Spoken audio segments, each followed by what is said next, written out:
বাড়িতে আসার পর থেকে শুধু দেশি মাছ খাচ্ছি। আমার শ্বশুর-আব্বু মাঠে থেকে এই মাছগুলা ধরে এনেছে। তার মধ্যে একটা বড় তেলাপিয়া মাছও ছিল আর এর মধ্যে অনেক রকমের মেশানো মাছ ছিল।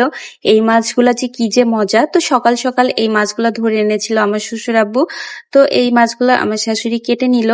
আর এগুলো আসলে রান্না একেকটা দিন একেকটা করি বা ফ্রিজে রেখে দিচ্ছি। এটা হচ্ছে আরেক দিনের মাছ। এগুলা একদমই অল্প ছিল পরিমাণে। তবে এর মধ্যে চিংড়ি মাছটাই বেশি ছিল। তার মধ্যে ২ টা কিন্তু পোকা উঠেছিল। যাই হোক এরপরে সেই মাছগুলো কুটাধোয়া করে ফ্রিজে রাখা হয়। এরপরে আবার বিকেলে চলে আসি ব্রিজের পাড়ে। এখানে এসে আবারও মাছ মারা হয়। এখানে ছোট ছোট পুঁটি উঠতেছিল। ছিপ ফেলে মাছ ধরতেছিল তাসবির বাবা। তার ভীষণ শখ হয়েছে ছিপ দিয়ে মাছ ধরবে। তো সে আর কোনো কথাই শুনে নাই, মাছ ধরতে চলে গেছে।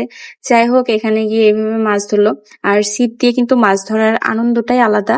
আমি না কখনো এই ছিপ দিয়ে মাছ উঠাইতে পারি নাই। ছোট থেকে অনেক চেষ্টা করছি কিন্তু কখনোই মাছ উঠাইতে পারি নাই। এবার বাড়িতে আসার পর থেকে কিন্তু আমরা অনেক আনন্দ করেছি। এই যে গ্রামের রাস্তাতে এসে মাছ ধরতে ছিল, তাছাড়াও আমার শ্বশুরাব্বু মাছ ধরে ধরে আনছিল। এগুলো দেখতেও একটা অন্যরকম আনন্দ লাগে।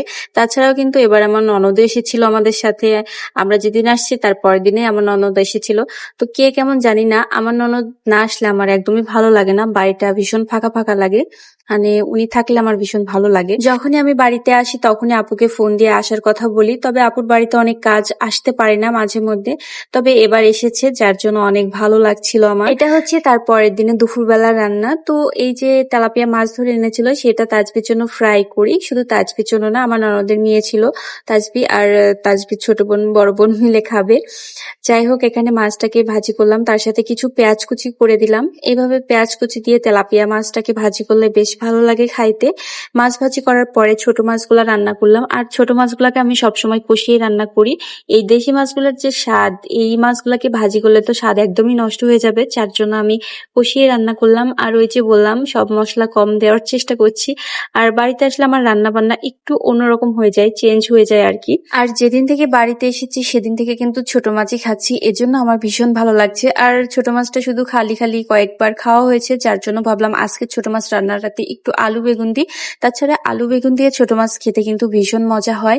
তো দেশি মাছ এভাবে আলু বেগুন দিয়ে একদম চচ্চড়ি করব আজকে। তো মাছটাকে প্রথমে কিন্তু কষিয়ে নিয়েছিলাম, এরপরে আলু বেগুনটাকে কষিয়ে নিয়ে এরপরে হালকা একটু ঝোলের পানি দিই। এরপরে ঝোলের পানিটা একদম শুকিয়ে গেলে নামিয়ে নেব।